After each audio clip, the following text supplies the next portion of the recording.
छोटकी ननद ता मुँह फुलेने माया के घर धेने।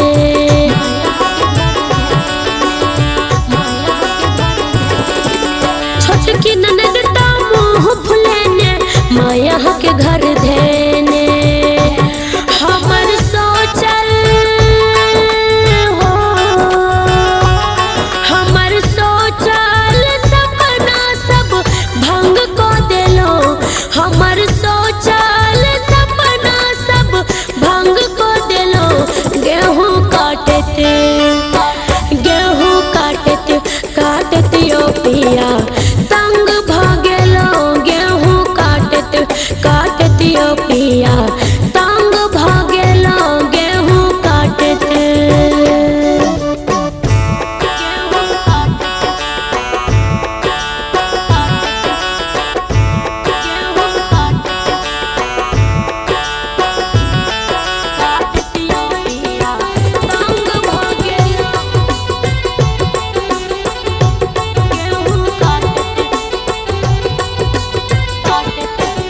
चढ़ल चैत के बिगड़ल राधा हम ही सबटा उघी बोझा।